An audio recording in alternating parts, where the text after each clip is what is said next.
নমস্কার বন্ধুরা, কেমন আছেন সবাই?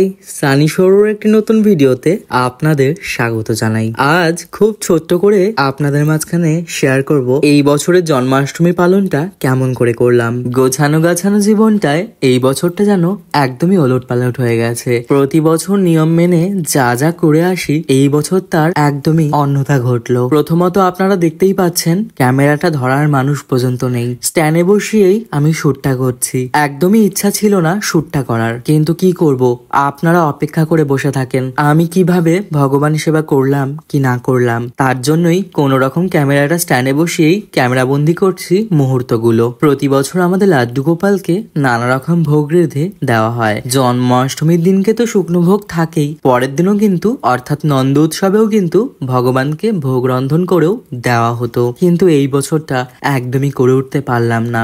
অনেকগুলো পুজোই পরপর চলে গেল, যেগুলোতে ঠিকঠাক করে ভালো মতো ভোগ ভগবানকে রন্ধন করে দিতে পারলাম না। আসলে মানসিক ভাবেও ঠিক নেই আমরা কেউ। সে কিন্তু আপনারা কম বেশি জানেন যে কেন কিংবা কি কারণে কথাগুলো বলছি, যার ফলে অনেকগুলো পুজোই চলে গেল, খুব সামান্য ভাবেই দেওয়া হয়েছে ভগবানকে। সামনেই আসছে কৌশিক অমাবস্যা, জানি না বড় মাকেও এই বছরে কি করে দিতে পারবো কি না পারবো। কারণ আপনারা তো নিজের চোখেই দেখছেন, যেই সানি সৌর পরিপাটি করে সুন্দর করে ভোগ রন্ধন করে ভগবানকে নিবেদন করে থাকে, সেই সানি সৌরই এখন ফলমূলাদি মিষ্টান্ন দিয়ে ভগবানের সেবায় দিয়ে থাকছে। কি করব বলুন তো, আসলে উপায় পাচ্ছি না, চেষ্টা করেও কোলাতে পাচ্ছি না মানসিকতার জোর। ওপর থেকে যতটা আমাকে হাসি খুশি দেখেন, আসলে কিন্তু ভেতর থেকে এমনটা আমি একদমই নই। ভেতর থেকে ঠিক ততটাই ভেঙে গেছি আর ততটাই চুপচাপ হয়ে গেছি, যা আমার জীবনে হওয়ার কথাই ছিল না। এই বয়সে দাঁড়িয়ে আমার মতো 5টা ছেলেরা যেইভাবে বিলাসিতাবহুল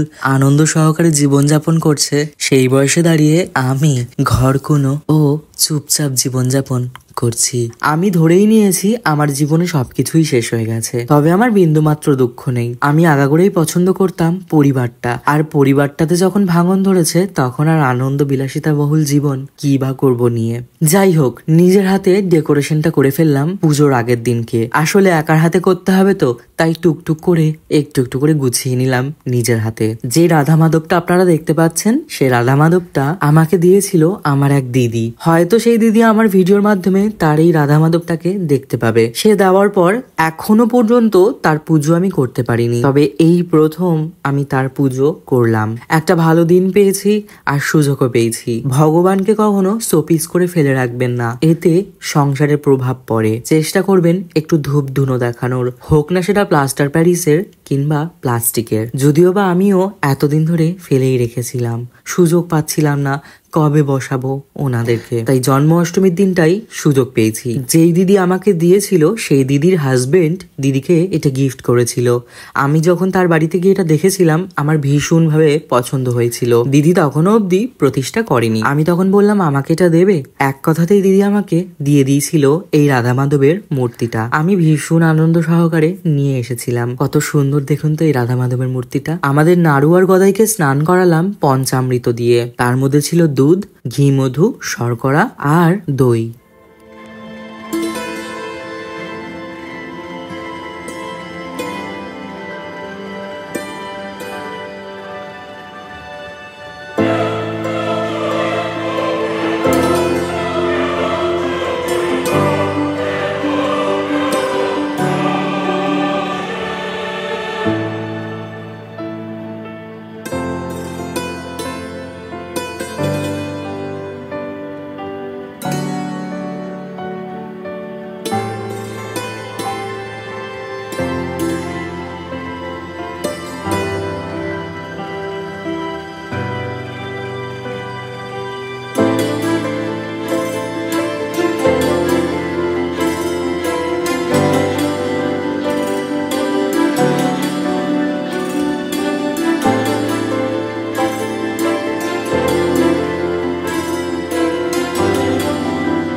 তোমাদের নাড়ু আর গদাই সেজে গুজে বসে পড়লো আসনে।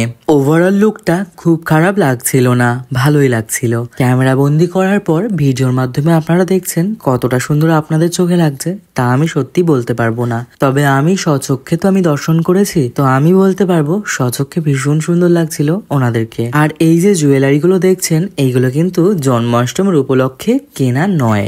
এগুলো যখন আমি কোনো গয়না কিনতে যাই, গড়ানহাটা থেকে তো আমি সব গয়না কিনি, যখন আমি কোনো গয়না কিনতে যাই তখন একেবারে বেশি করে কিনে রেখে দিই কোনো উপলক্ষের জন্য। কারণ গড়ানহাটা আমাদের বাড়ির থেকে বেশ কিছুটা দূর, ওখানে কয়েকটা গয়না কেনার জন্য যাওয়া মানে একদম লস, কারণ গাড়ি ভাড়া অনেকটা চলে যায় আর সারাদিনের ধকলটাও তার সাথে ফ্রি থাকে। তার জন্যই যখন আমি ছোট মার গয়না কিনতে যাই তখন আমি বড় মার গয়না, নাড়ু গদায়ের গয়না, বাকি দেবদেবীদের গয়নাও কিনে স্টক করে রেখে দিই প্রয়োজনে পরানোর জন্য। যেমন এই গয়নাগুলো ছিল প্রয়োজনে ইউজ করতে পারলাম। ফল কাটার সময় আমি আমার লোক পেয়েছি একজন ক্যামেরা ধরার জন্য, কোন রকম কয়েক মিনিট ক্যামেরা ধরে আমাকে ইস্তফা দিয়ে দিল। তারপরে আবার ক্যামেরাটা সেট করে নিজের হাতেই গোছান গাছান করলাম সম্পূর্ণটা। এই যে সম্পূর্ণ পুজোটা দেখছেন না, সম্পূর্ণটা নিজের হাতে করা। ঠাকুর সাজানো থেকে শুরু করে ঠাকুর যেখানে বসবে সেইখানে সাজানো, ঠাকুরের বাসন মাজা, ঠাকুরের জোগাড় করা, ঠাকুরের টুকটাক বাজার হাট করা, সবটাই নিজের হাতে করা। তাই একটু হাঁপিয়ে যাই আর সারা দিন লেগে যায় আমার এই জোগাড় করতে করতে। আসলে কাউকে পাই না, আমার মাকে আমি তেমন ভাবে জড়াই না, কারণ মা সংসারের কাজ নিয়ে ব্যস্ত থাকে। আর বৌদি তো বাড়িতে নেই, বৌদি রয়েছে তার বাপের বাড়ি, সে গেছে ওখানে বেশ কিছুদিনের জন্য। যাককে, বৌদির ভরসাতে তো আমি আর পুজো করিনি বা পুজো তুলিনি, আগাগোড়াই আমি নিজের হাতে করে আসি, বৌদি থাকলে হাতে হাতে করে দেয়।